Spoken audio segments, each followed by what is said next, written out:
প্রভাব পড়তেছে, সমস্ত জায়গায় জল জমতেছে, আপনারা নিজেরাও দেখছেন। প্রত্যেকটা দিন আমরা সারা রাত আমাদের কর্মীরা যারা আছে এএমসি কর্মীরা রাত দিন করছে, পাম্প চলতেছে, তারপরে জল আমরা নিষ্কাশন করতে আছে।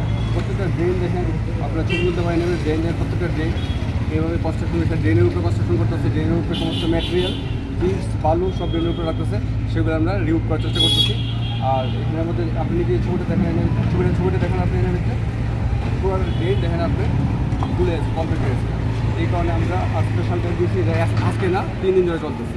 এই ট্যাপ কন্টিনিউ চলবো আপাতত 20 জুন অবধি চলবো, as per order of commissioner 2 June অবধি চলবে। তারপর আমরা কন্টিনিউ করবো, আমরা টাস্ক ফোর্স আছে তারা রেগুলার মেনটেন করবো। জরিমানা কি করা হচ্ছে? জরিমানা করা হচ্ছে অ্যাজ পার আমরা ত্রিপুরা মিউনিসিপ্যাল অ্যাক্ট হিসাবে জরিমানা করা হচ্ছে।